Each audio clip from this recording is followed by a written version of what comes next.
Sa kwentong ito, ang babaeng nagtatrabaho sa isang nightclub ay isinilang sa isang liblib na baryo sa Sichuan. Matapos pagdaanan ng maraming pagsubok sa buhay, nagpasya siyang magtungo sa Hong Kong dala ang pag-asang makapagsimula ng mas maayos na kinabukasan. Ngunit pagdating niya roon ay mabilis siyang hinarap ng isang masalimuot na realidad. Napilitan siyang manirahan sa masisikip at murang inuupahang silid habang nagtatrabaho tuwing gabi sa isang nightclub upang matustusan ang kanyang pang-araw-araw na pangangailangan.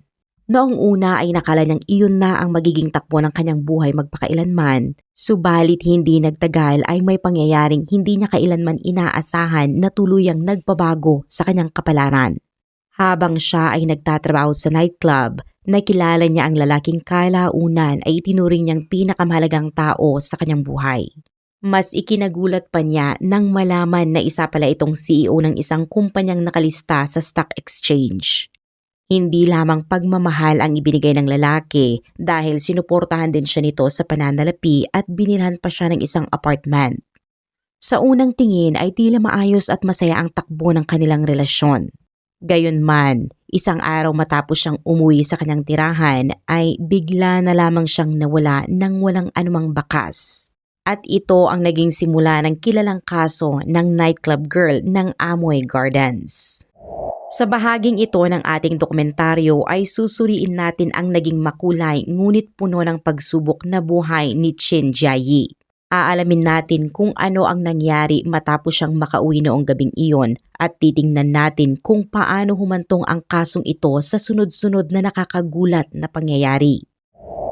Noong ika-16 ng Enero taong 2012, ilang araw bago ang pagdiriwang ng Chinese Lunar New Year, isang nasa middle age na lalaki mula sa Sichuan ang nagtungo sa isang himpilan ng pulisya. Ipinaalam niya sa mga otoridad na ilang buwan nang nawawala ang kanyang nakababatang kapatid na babae na naninirahan sa Hong Kong. Bagamat sa Hong Kong na siya nakatira ay sinisika pa rin itong makipag-ugnayan sa kanilang mga magulang sa Sichuan kahit isang beses bawat linggo sa pamamagitan man ng tawag sa telepono o ng messaging application na QQ. Ngunit simula noong ika-5 ng Oktubre 2011, halos 3 buwan bago isinumbong ang kanyang pagkawala, tuluyan na siyang hindi na makontak. Maging ang kanyang mga kaibigan sa Hong Kong ay nakipag-ugnayan na rin sa kanyang kapatid upang sabihin na hindi na rin nila siya maabot. Mas lalo pang ikinabahala ng kanyang pamilya ang isang sinabi niya 1 linggo bago siya mawala na ayon sa kanya, kapag siya ay nawala balang araw, hindi na nila siya mahahanap. Dahil sa sunod-sunod na kakaibang pangyayaring ito ay agad na bumiyahe ang kanyang kapatid mula Sichuan patungong Hong Kong upang magsampa ng ulat tungkol sa kanyang pagkawala.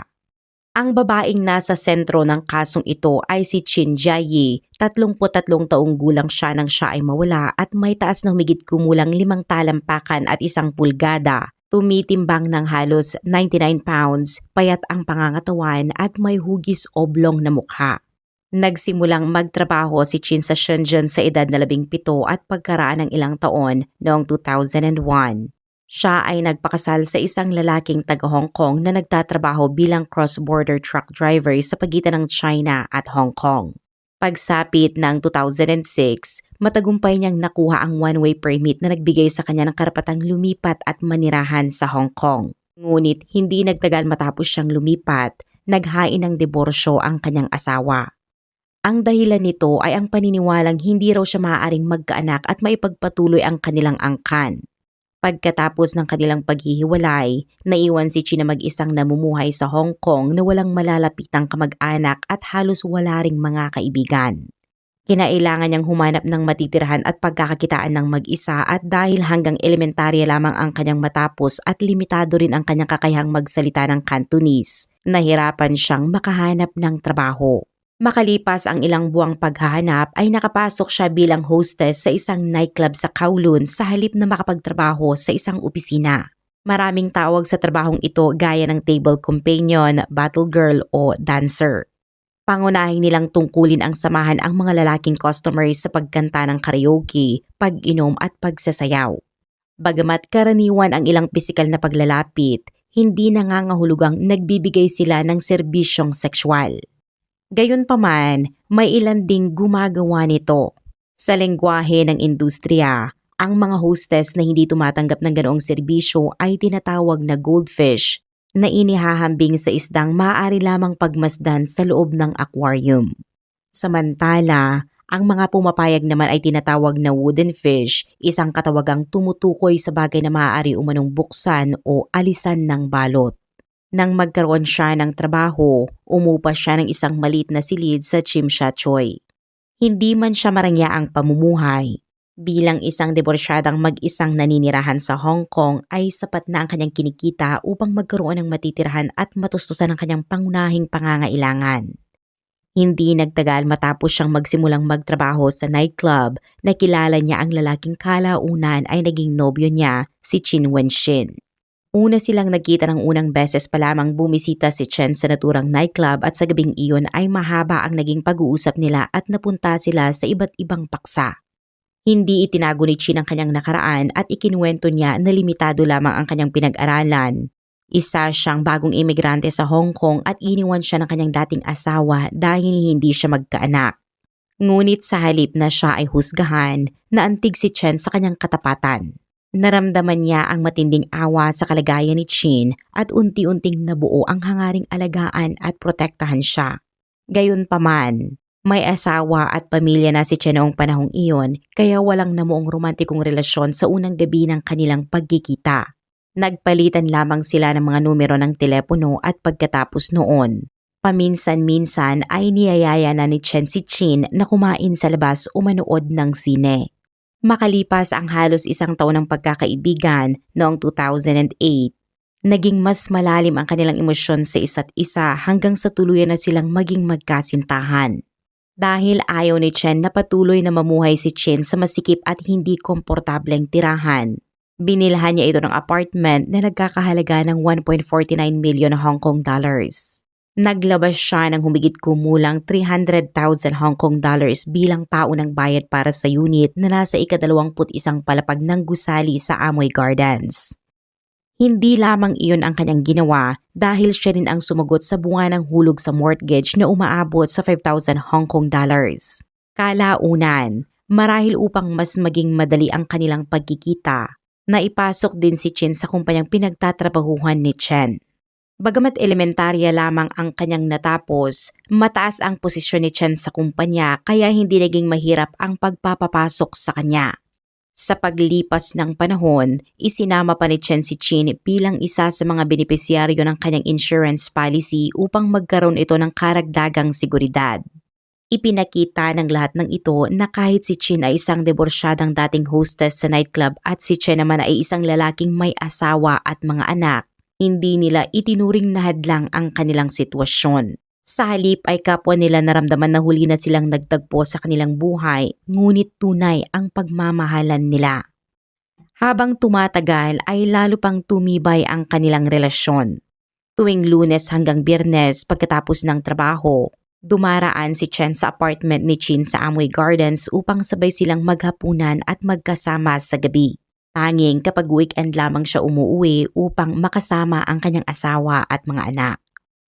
Hindi man ito ang relasyon na pinangarap ni Chin, may isang taong tunay na nagmamahal sa kanya at higit na gumanda ang kalidad ng kanyang pamumuhay kumpara noon. Sa pananaw ng marami, tila mayroon na siyang sapat na dahilan upang maging masaya kaya bakit bigla na lamang niyang pinutol ang lahat ng komunikasyon sa kanyang pamilya.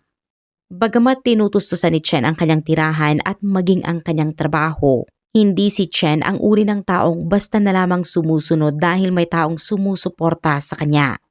Nanatili siyang matigas ang ulo at matapang sa kanyang mga paninindigan. Noong unang bahagi ng 2009, nagkaroon sila ng matinding pagtatalo ni Chen dahil lamang sa isang maliit na bagay. Matapos uminom ng alak, ilang beses umanong sinaktan ni Chin si Chen. Nauwi ito sa pagkakaaresto nilang dalawa at kalaunan ay inatasan si Chen ng hukuman na lumagda sa isang good behavioral bond bilang bahagi ng kanyang sintensya. Ipinakita ng insidenteng ito ang kanyang mainitin at matapang na personalidad. Bukod pa rito ay hindi rin matatag ang kalagayang pangkaisipan ni Chin Jiayi. Noong Marso ng 2010, halos isang taon bago na iulat ang kanyang pagkawala ay nalaman ng asawa ni Chen ang tungkol sa kanilang relasyon. Isang gabi ay umuwi ng gabi si Chen at hindi niya napigilang tawagan si Chin. Sa pag-aakalang mahimbing nang natutulog ang kanyang asawa at mga anak, pinatay pa niya ang ilaw sa sala upang lihim na makausap si Chin.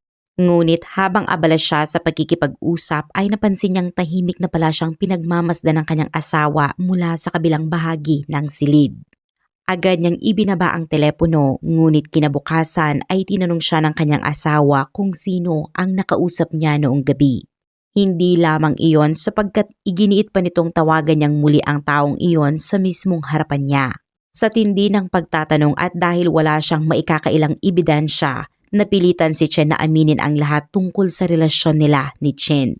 Para sa kanyang asawa, tila itong kidlat na biglang bumagsak mula sa maliwanag na kalangitan. Hindi siya makapaniwalang magagawa iyon ng lalaking matagal na niyang minahal. Magkaklase sa high school sina Chen at ang kanyang asawa at ito rin ang kanyang unang pag-ibig. Naging magkasintahan sila simula pa noong kabataan at nagpakasal noong 2003 at kalaunan ay nagkaroon sila ng 2 anak at kasabay nito ay unti-unti ring umangat ang karera ni Chin hanggang sa maging direktor ng isang pampublikong nakalistang kumpanya na nasa sektor ng pananalapi. Pagkatapos niyang umamin, agad niyang ipinangako sa kanyang asawa na tatapusin na niya ang relasyon kay Chin at hindi na ito muling kokontakin. Sa kabila ng matinding sakit na kanyang naramdaman, pinili ng kanyang asawa na subukan siyang patawarin alang-alang sa kanilang 2 anak at sa mahabang panahong inilaan niya sa kanilang pamilya. Sa mismong araw ding iyon ay nakipagkita si Chen kay Chin upang ipaliwanag ang lahat. Dahil sa dati na niyang emosyonal na pinagdaraanan at sa kabiguang dinanas sa una niyang pag-aasawa, itinuring ni Chin na napakahalaga ng relasyong iyon. Kahit alam niyang maaaring hindi siya kailanman maging opisyal na kapareha ni Chen, umaasa pa rin siyang makakasama niya ito habang buhay. Hindi inakala ni Chin na maaaring magwakas ang kanyang kaligayahan sa isang iglap. Nang sabihin ni Chen na nais niyang tapusin ang kanilang relasyon ay nagmakaawa si Chin na huwag siyang iwan. Dahil dito ay nagpasya si Chen na huwag muna silang maghiwalay, ngunit nagkasundo silang tuwing tanghalian na lamang magkikita sa halip na gabi. Nais niyang mapanatili ang kanyang pamilya, ngunit hindi rin niya kayang tuluyang putulin ang ugnayan nila ni Chen. Habang sinusubukan ni Chen na balansihin ang 2 buhay, lalo namang naghinala ang kanyang asawa. Matapos siyang mahuling may lihim na kausap sa telepono, sinimulan nitong bantayan ang kanyang schedule, mga tawag at maging ang kanyang mga bank account. Sa paglipas ng panahon, ang matinding stress ay halos nagtulak sa kanya sa sukdulan. Sa isang pagkakataon ay nagtangka siyang wakasan ang sariling buhay. Mabuti na lamang at agad siyang natagpuan at naisugod sa ospital kaya naligtas ang kanyang buhay. Kasunod nito ay lihim ding nakuha ng kanyang asawa ang numero ng telepono ni Chin. Sinubukan niyang makipag-ugnayan kay Chin at hiniling na magkita sila ng personal, ngunit tumanggi ito at dahil dito, nauwi ang kanilang komunikasyon sa sunod-sunod na mainit na palitan ng messages. Unang nagpadala ng mensahe ang asawa ni Chen kay Chin at sinabi nito na isa lamang siyang babaeng binibenta ang sarili. Hindi naman nagpatinag si Chin at agad siyang sumagot at ayon sa kanya, hindi naman naging hostess o entertainer ang asawa ni Chen at iginit niyang hindi basta-basta ang trabahong iyon. Idinagdag pa niya na kahit subukan pa umano nitong ibenta ang sarili ay wala namang papansin dito. Hindi pa roon nagtapos ang kanilang pagtatalo. Iginiit pa ni Chin na mas may dignidad siya kaysa sa asawa ni Chen at sinabi niyang wala umano itong karapatang makipag-usap sa kanya. Kaagad namang gumanti ng sagot ang asawa ni Chen at sinabi nitong maaaring hindi siya kasing ganda ni Chin. Ngunit hindi siya nakikipagtalik sa iba't ibang lalaki at hindi rin siya nang aagaw ng asawa ng iba. Nagpatuloy ang mainit nilang palitan ng mensahe at iginiit pa ng asawa ni Chen na kung iyon ang ipinagmamalaking dignidad ni Chin at iyon ang itinuturing nitong disenteng pamumuhay, hindi siya katulad nito. Idinagdag pa niyang kahit ilang lalaki pa ang makasama ni Chin, wala pa rin umanong tunay na nagmamahal dito. Sa huli ay maikli ngunit matalim ang naging tugon ni Chin. Tinawag niya ang asawa ni Chen na baliw. Sa iilang mensahe pa lamang iyon ay malinaw nang makikita na kapwa dumaraan sa matinding emosyon ang asawa ni Chen at ang kanyang kinakasama. Hindi lamang pala ang asawa ni Chen ang umabot sa puntong naisip na wakasan ang sariling buhay dahil lumabas din sa investigasyon na minsan na ring nagtangkang magpakamatay si Chen. Isang araw nang bumisita si Chen sa apartment sa Amoy Gardens, nadatnan niya si Chen na nakatayo sa may bintana at nagbabantang tumalon. Mabuti na lamang ay napakalma niya ito matapos ang mahabang pag-uusap kaya umatras si Chen mula sa bingit ng panganib. Samantala, isang kapitbahay ang nagsabing madalas niyang marinig si Chen na malakas na nakikipagtalo sa isang lalaki sa loob ng apartment at naniniwala siyang si Chen ang lalaking iyon. Kapag nag-iisa si Chen ay madalas siyang uminom ng labis, manigarilyo, sumigaw at magpatugtog ng malulungkot na kanta sa napakalakas na volume. Sa isang pagkakataon ay iniulat na halos 4 na oras na tuloy-tuloy niyang pinapatugtog ang malulungkot na musika, dahilan upang mainis at mapagod ang kanyang mga kapitbahay. Ilang araw lamang bago siya mawala noong unang bahagi ng Oktubre ay na-diagnose pa siyang may malubhang depresyon. Dahil dito, isang mahalagang tanong ang kinakailangang sagutin ng mga investigador. Posible bang kusang nawala si Chen dahil sa kanyang hindi matatag na kalagayang emosyonal? O baka naman hindi na niya kinaya ang paghiwalay nila ni Chen kaya pinili na lamang niyang talikuran ang lahat? Sa bawat investigasyong kriminal, maging ito man ay kaso ng pagpatay o aksidente sa sasakyan, isa sa mga unang sinusuri ng pulisya ay ang mga kuha ng CCTV upang maghanap ng posibleng ebidensya. Ganoon din ang kanilang ginawa sa pagkawala ni Chen at agad nilang sinimulang hanapin ang mga kuha ng surveillance camera sa Amoy Gardens para sa petsang 5 ng Oktubre. Sa totoo lang, halos wala nang inaasahan ang mga investigador. Karaniwang nabubura ang mga CCTV recording makalipas lamang ang 2 hanggang 4 na linggo, samantalang mahigit 3 buwan nang nawawala si Chen bago ito naiulat sa pulisya. Ngunit ito na lamang ang natitira nilang posibleng ebidensya kaya nakipag-ugnayan sila sa management ng gusali upang humiling ng anumang recording na maaari pang makuha. Sa kabutihang palad ay kakapalit pa lamang noon ang security system ng gusali kaya naitabi pa ang mga lumang CCTV footage. Nang suriin ito ng mga investigador ay natuklasan nila ang isang nakakagulat na detalye. Huling nakita si Chen Jiayi na umuwi sa kanyang apartment noong 5 ng Oktubre 2011 at mula noon ay hindi na siya muling nakitang lumabas ng gusali. Mas lalo pang tumindi ang kanilang hinala nang makita sa CCTV na matapos ang araw na iyon, si Chen Wenshen ang paulit-ulit na pumapasok at lumalabas ng apartment ni Chen. Dito nagsimulang mabuo ang mas malinaw na larawan kung ano ang maaaring nangyari. Noong 5 ng Oktubre bandang 4:00 ng hapon, huling nakunan ng CCTV si Chen habang pumapasok sa elevator ng gusali. Kinabukasan, 6 ng Oktubre, bandang 7:00 ng gabi ay dumating si Chen sa apartment at nanatili roon ng humigit kumulang 30 minuto bago umalis. Pagkaraan lamang ng ilang oras ay bumalik siya muli sa Amoy Gardens dala ang 4 na rolyo ng plastic wrap, mga vacuum, storage bag, air freshener, rubber gloves, screwdriver at iba pang kagamitan at nanatili siya roon ng halos 1.5 oras bago muling umalis. Pagsapit ng 7 ng Oktubre ay muli na namang bumalik si Chen sa Amoy Gardens. Sa pagkakataong ito, may dala siyang isang malaking asul at puting checkered na plastic bag papasok ng apartment.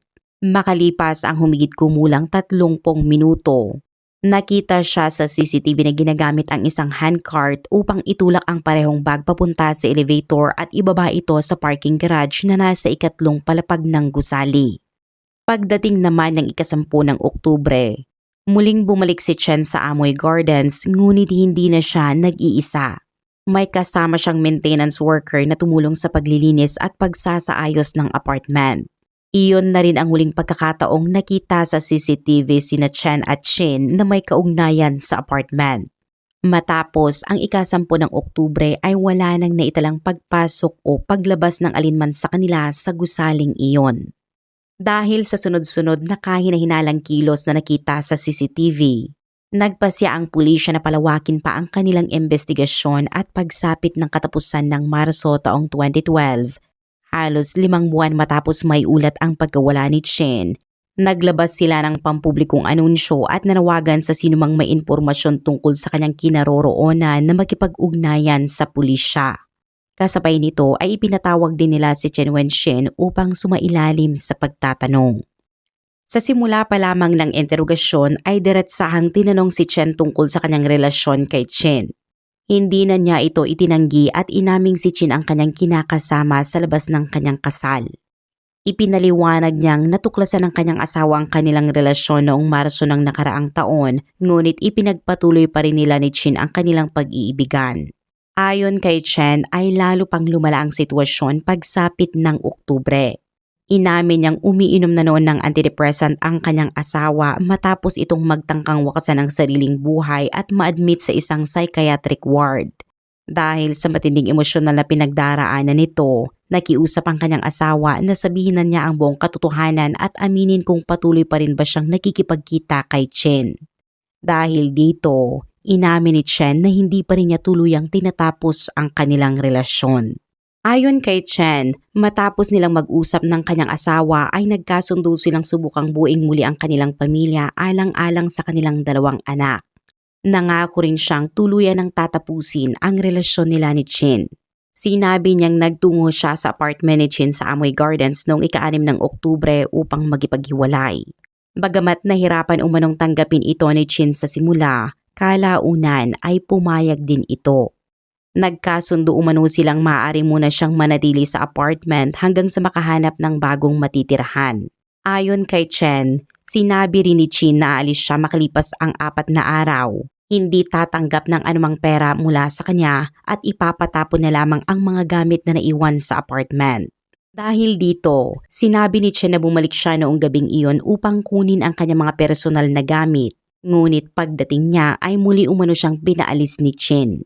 Bago siya umuwi ay napansin niyang magulo ang apartment kaya nagpasya siyang bumili ng mga panlinis at iba pang kagamitan kabilang ang rubber gloves, deodorizer, screwdriver, mga vacuum storage bag at 4 na rolyo ng plastic wrap. Ipinaliwanag niyang ang mga storage bag ay para sa kanyang mga suit habang ang plastic wrap ay gagamitin upang balutin ang ilang oil painting sa apartment. Gayunpaman, nang makabalik siya sa unit ay tumawag ang kanyang asawa. Nang marinig ito ni Chen ay muli umano itong nawala ng kontrol sa emosyon at pinalaya siyang muli. Upang maiwasan ang mas matinding pagdududa ng kanyang asawa ay umuwi na lamang siya. Idinagdag pa ni Chen na kinabukasan ay muli siyang bumalik sa apartment dala ang malaking asul at puting checkered na plastic bag. Pagdating niya ay napansin niyang nakakandado ang pinto ng silid ni Chen. Ayon kay Chen, dahil alam niyang hindi matatag ang emosyonal na kalagayan ni Chen, hindi na niya ito ginising at tahimik na lamang siyang naglinis sa sala. Pagkatapos nito ay inimpake niya ang 2 niyang suit, ilang damit, mahalagang dokumento, mga certificates at ilang bote ng alak sa isang malaking asul at puting checkered na bag. Gamit ang isang handcart, dinala niya ito sa isang parking garage at isinakay sa kanyang sasakyan. Noong ika-10 ng Oktubre, ang araw na sinabi umanong lilipat na si Chen, bumalik si Chen sa apartment kasama ang isang maintenance worker upang alisin ang mga natitirang gamit at magsasagawa ng ilang pagkukumpuni. Ayon sa kanya, sa loob ng silid ni Chen ay natagpuan niya ang isang pusong nakatiklop mula sa 100 Hong Kong dollar bill, isang maikling sulat na may nakasulat na Love You Forever at ang susi ng apartment. Para kay Chen, hudyat iyon na tuluyan na siyang iniwan ni Chen. Sinabi rin niyang sinubukan pa niyang kontakin si Chen noong araw ding iyon at isang maikling mensahe lamang ang kanyang natanggap. Sometimes it's just not meant to be. Nang hingi ng mga investigador ang kanyang telepono, agad naman siyang nakipagtulungan. Ngunit habang sinusuri ang kanyang iPhone, napansin ng mga pulis ang 5 kahina-hinalang litrato. Ipinapakita ng mga ito ang screen ng isang teleponong may pangalang Locker, kung saan mababasa ang isang mensahe sa simplified Chinese na nagsasabing pupunta muna ang may-ari sa mainland China at magkikipag-ugnayan na lamang pagbalik nito. Kinumpirma ni Chen na natanggap nga niya ang naturang mensahe at ipinaliwanag niyang sa kanya ang teleponong nasa mga litrato at kinuhanan lamang niya ng larawan ang mensahe upang magkaroon ng record sakaling kailangan ito ng pulisya. Nang tanungin kung nasaan si Chen, sinabi niyang naniniwala siyang bumalik na ito sa mainland China. Ayon sa kanya, mas nais ni Chin na manirahan doon at malamang na pinili nitong lumayo matapos nilang maghiwalay. Matapos ibigay ang kanyang pahayag, umuwi si Chan sa kanyang pamilya habang ipinagpatuloy ng mga investigador ang pagsisiyasat. Ngunit lumipas ang mga buwan hanggang sa umabot ng 2 taon ay wala pa ring bakas ni Chin. Mula nang makita siyang pumasok sa kanyang apartment sa Amoy Gardens ay wala nang nakakita sa kanya kailanman. Dahil dito ay lalo pang nabalot ng misteryo ang kanyang pagkawala. Kusang umalis nga ba siya ng Hong Kong matapos ang kanilang paghiwalay o may mas madilim na nangyari sa loob mismo ng apartment? Dahil sangkot sa kaso ang isang lihim na relasyon, isang mataas na opisyal ng kilalang kumpanya at hinihinalang krimen, mabilis itong naging sentro ng atensyon ng publiko. Sa isang lungsod tulad ng Hong Kong ay mabilis mapalitan ang mga balita at unti-unting nalilimutan maging ang mga kasong minsang naging sentro ng atensyon ng publiko. Samantala, makalipas ang 2 taon, tila nakapagpatuloy na rin si Chen sa kanyang buhay. Ayon sa kanya ay unti-unti nang bumalik sa normal ang kanilang pamilya matapos ang pinagdaanang pagsubok. Ngunit noong Marso ng 2014, muling kumatok ang pulisya sa bahay ni Chen Wenxin at sa pagkakataong ito ay hindi na sila naghahanap ng impormasyon kundi dumating sila upang arestuhin siya. Formal siyang kinasuhan ng pagpatay at ng pagpipigil sa legal na paglilibing o wastong paghawak sa labi ng isang tao. Ngunit ano ang natuklasan ng mga investigador sa loob ng 2 taon? Natagpuan na nga ba nila ang bangkay ni Chin Jiayi? Ang sagot ay hindi at hanggang sa mga sandaling iyon ay hindi pa rin natatagpuan ang kanyang mga labi. Sa loob ng 2 taong pagsisiyasat ay nakalikom ang pulisya ng maraming circumstantial evidence o mga hindi direktang ebidensya na kapag pinagsama-sama ay maaaring magbigay ng mas malinaw na larawan ng nangyari. Mahigit 100 tao ang kanilang nakapanayam kabilang ang mga residente ng Amoy Gardens, mga kaibigan ni Chin at maging si Chen ay lihim nilang minanmanan. Ayon sa teorya ng mga investigador ay pinatay ni Chen si Chin noong ika-6 ng Oktubre 2011. Isa sa mga unang nakatawag pansin sa kanila ang mga gamit na binili niya noong araw na iyon kabilang ang plastic wrap, vacuum storage bags, air freshener, rubber gloves at screwdriver. Para sa pulisya ay hindi tugma ang mga biniling ito sa paliwanag ni Chen na lilinisin lamang niya ang apartment at ililipat ang kanyang mga gamit. Sa halip ay naniwala silang maaaring ginamit ang mga ito upang itago ang bangkay at mabawasan ang posibleng amoy at iba pang bakas. Isa pang mahalagang batayan ng pulisya ay ang CCTV footage ng Amoy Gardens. Dahil mahigpit ang seguridad ng gusali at sakop ng mga kamera ang mga pangunahing pasukan at labasan, naniniwala silang halos imposibleng makalabas si Chin nang hindi nakukunan ng CCTV. Wala ring naitalang pagbukas ng anumang emergency exit noong panahong iyon at dahil dito, nabuo ang hinala ng mga investigador na hindi kusang umalis si Chin sa gusali at sa halip ay naniniwala silang inilabas siya mula rito. Question din nila ang pahayag ni Chen na mga personal na gamit lamang ang laman ng malaking asul at puting checkered na bag na inilabas niya noong ika-7 ng Oktubre. Batay sa CCTV, napansin nilang mabigat ang bag at nahihirapan siyang itulak ito gamit ang handcart. Upang masuri ang posibilidad na may bangkay sa loob nito, nakipagtulungan ang pulisya sa mga forensic expert at chemist. Kinumpara nila ang taas at timbang ni Chin sa sukat ng naturang bag at nagsagawa pa ng reenactment gamit ang isang babaeng pulis na halos kapareho ng kanyang pangangatawan. Lumabas sa pagsusuri na posibleng ang magkasya ang katawan ni Chin sa loob ng bag. May isa pang detalyeng nakadagdag sa kanilang hinala. Ayon sa isang kapitbahay, madalas niyang marinig si Chin na nagpapatugtog ng malulungkot na musika sa apartment. Ngunit matapos ang isang araw noong Oktubre, bigla na lamang itong tumigil at hindi na muling narinig. Sa sumunod na 3 gabi ay napansin ng isang kapitbahay na tuloy-tuloy ang pagpapatakbo ng air conditioner sa apartment ni Chin. Sa isa sa mga gabing iyon ay nakita rin umano si Chin na mag-isang naglilinis sa loob ng unit bago isinara ang lahat ng kurtina. Makalipas ang ilang araw ay muli nang nakabukas ang mga kurtina ngunit halos wala na ang mga kasangkapan at personal na gamit sa apartment. May isa pang detalyeng nakatawag pansin sa mga investigador.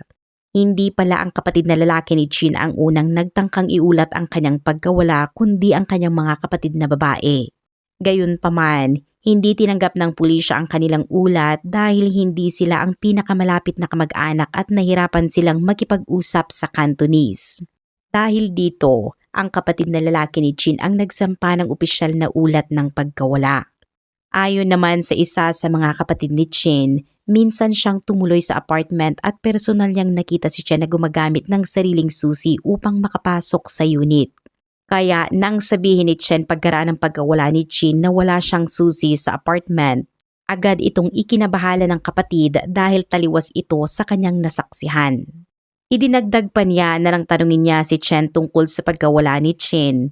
Sinabi nitong malamang ay nagbakasyon lamang ito sa mainland China at paulit-ulit ding iginiit na hindi na kailangang ipagbigay alam sa pulisya ang pagkawala nito. Hindi nagtagal ay nakatanggap ang pamilya ni Chin ng isang text message na nagsasabing pupunta muna siya sa mainland China at magkikipag-ugnayan na lamang pagbalik. Napansin ng mga investigador na ito rin ang eksaktong mensaheng nakita nila sa mga litrato sa telepono ni Chen. Dahil dito ay nabuo ang kanilang hinala na matapos ang pagkawala ni Chen. Maaaring si Chen mismo ang gumagamit ng telepono upang magpadala ng mensahe at palabasing siya ay buhay pa. Sa kabilang banda ay iginiit ni Chen na nag-aalala rin siya kay Chin. Ayon sa kanya ay ilang ulit niya itong tinawagan at pinadalhan ng mga mensahe. Hinihiling na bumalik sa apartment upang kunin ang kanyang mga gamit at nagpaalala pa tungkol sa schedule nito sa psychologist. Gayunpaman, sinabi niyang hindi na siya kailanman sinagot ni Chin. Kinumpirma ng pulisya sa pamamagitan ng phone records na ginawa nga ang mga tawag at ipinadala ang mga mensaheng iyon. Ngunit may natuklasan silang mahalagang detalye. Ginagamit noon ni Chen ang telepono ng kanyang opisina bilang isang mataas na opisyal ng Guaytay Junan International Holdings Limited kung saan otomatikong nire-record ang lahat ng tawag. Nang pakinggan ng mga investigador ang mga recording, napansin nilang sa bawat tawag ay tumutunog ang teleponong nakapangalan sa locker. Dahil dito ay lalo silang naniniwalang nasa pangalan ni Chen ang telepono ni Chin at ginagamit niya ito upang palabasing buhay pa ito. 4 na araw matapos mawala si Chen, kumuha si Chen ng maintenance worker upang alisin ang lahat ng mga gamit sa apartment at muling pinturahan ang buong unit sa loob lamang ng 2 araw. Para sa pulisya, ang pagmamadaling ito ay posibleng pagtatangkang burahin ang anumang ebidensya. Nadagdagan pa ang kanilang hinala nang lumabas sa mga record na 2 araw matapos niyang ilabas ang malaking checkered na bag. Agad din niyang ipinalinis ang kanyang sasakyan. Natuklasan din ng mga investigador na matapos mawala si Chin, wala nang naging galaw sa kanyang bank account. Higit pa rito, kinumpirma ng immigration record na hindi siya kailanman umalis ng Hong Kong.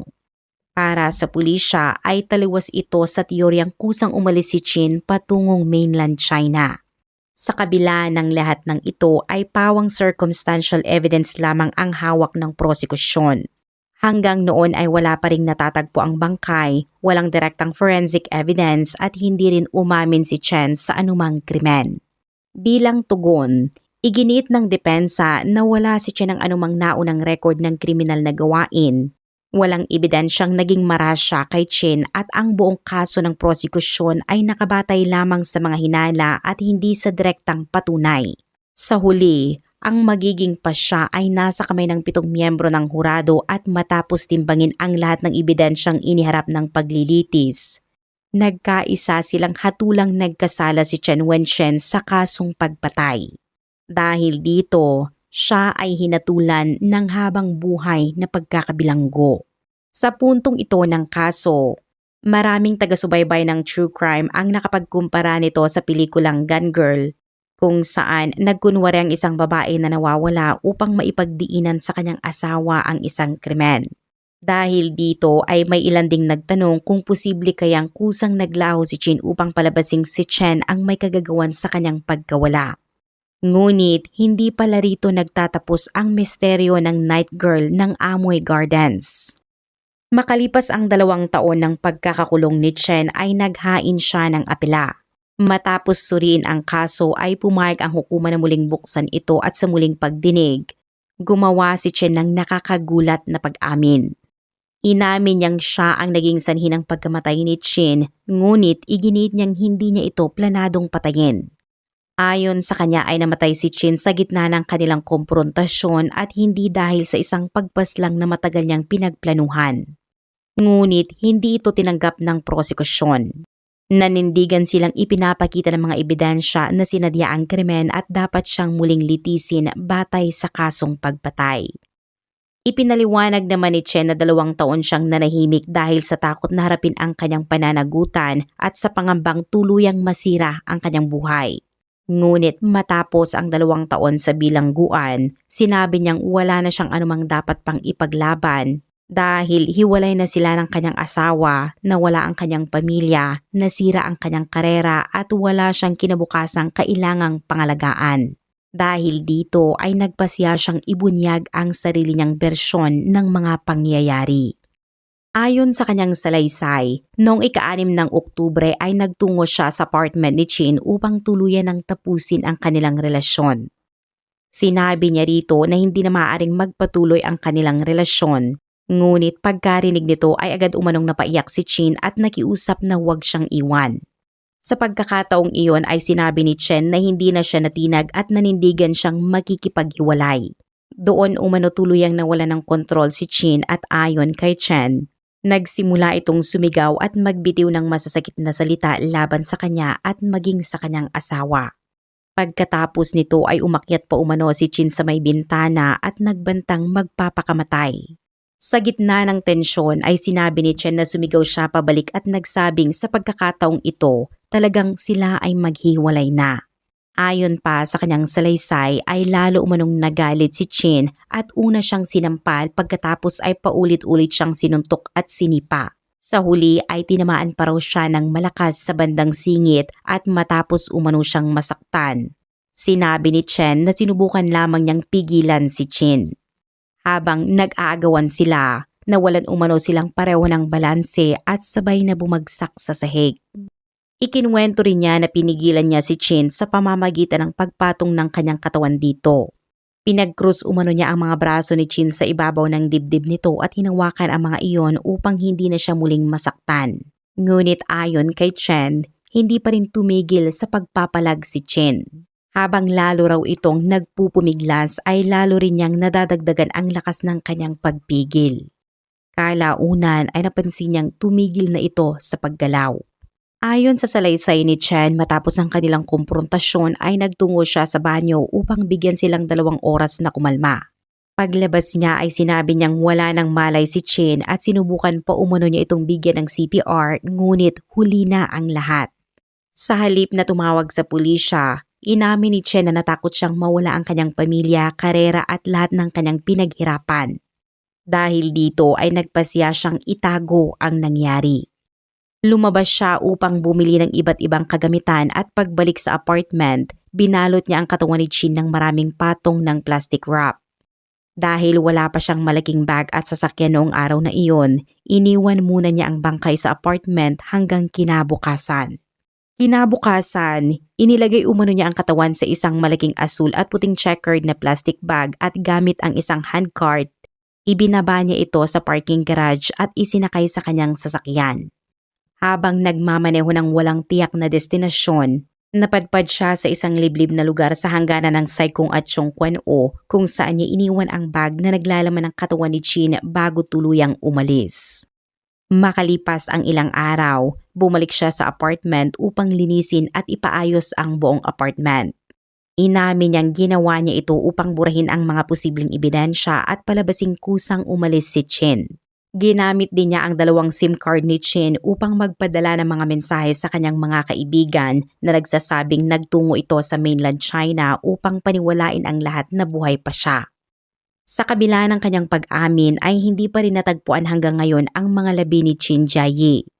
Matapos muling timbangin ang lahat ng ebidensya at testimonya, muling hinatulan ng hurado si Chin Wenxin ng habang buhay na pagkakabilanggo dahil sa kasong pagpatay.